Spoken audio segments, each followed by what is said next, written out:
I'm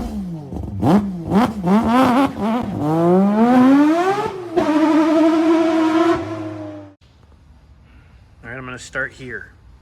This is where I'm going to start. And we're going to look and see.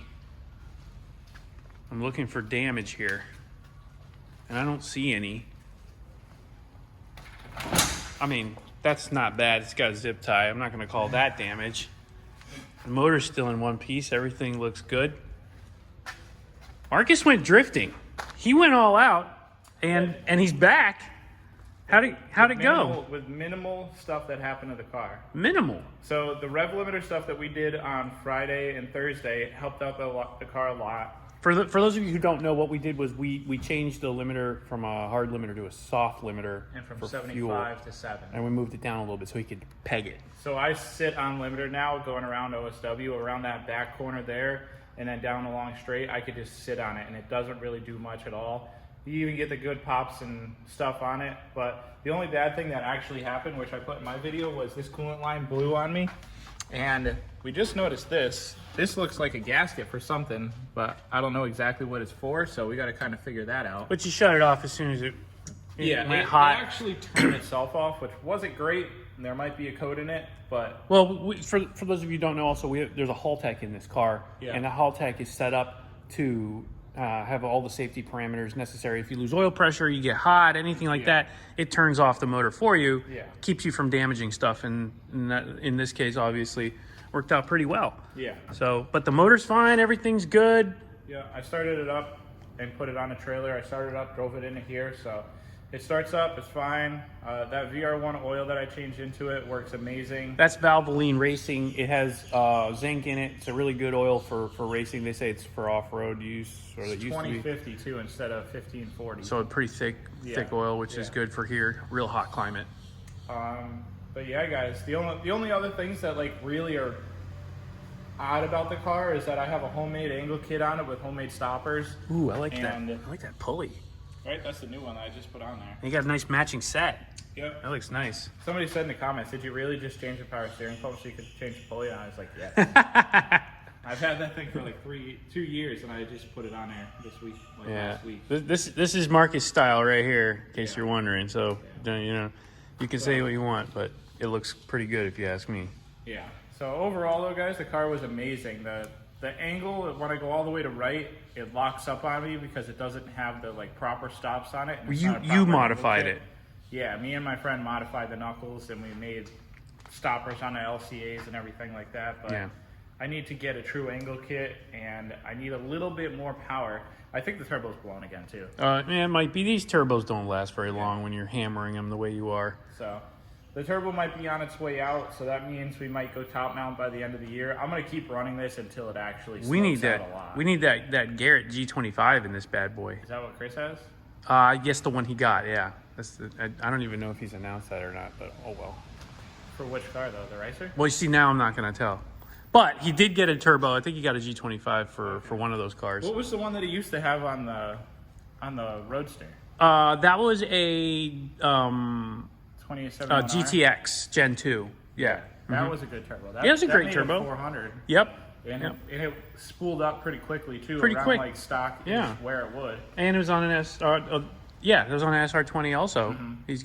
I think he has the same turbo on both cars. Yeah. So it's a good turbo, but the G25 is a little bit quicker spooling and it has a little bit higher power potential. Yeah. It can go like 500 horsepower, and I think it's pretty quick spooling. So that would be a good turbo for this car. Gets you into the 400 or at least mid 300 range easily. I don't really want to push it more than mid 300s on everything stock inside, like stock piston, stock rods.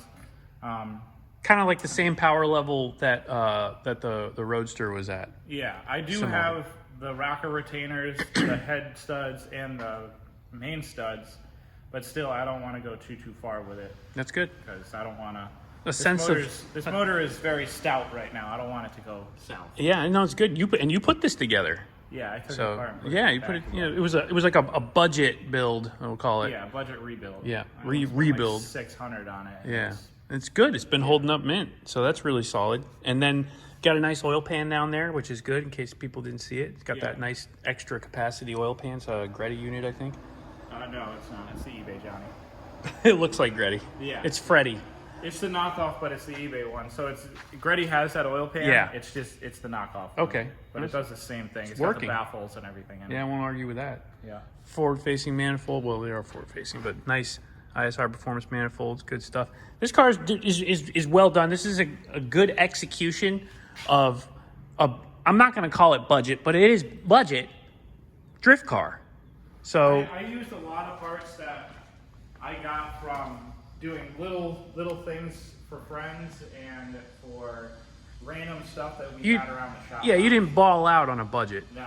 How's the hydro? That works really good too. I barely even used it. Really? Yeah. All power. Yeah, because right off the start line, I would kick it in first gear and it would spin, and I'd hit second, and it keep spinning, and then I just go right into the first gear. And what tires are you using? On the front, I use Yokohama Advance 235 40 17. I like that size because in the back, when I have those, they're on the back right now. They fit in the fender very well. They're a 300 treadwear, I believe. Okay. and Yep. Advance. Yep. 300. So they last pretty long. They last a long time. Yeah. The driver's front has like no tread on the outside, and I aired them down to 20 at the event, and I had no problem drifting all weekend. Decent grip. Yeah. That's good.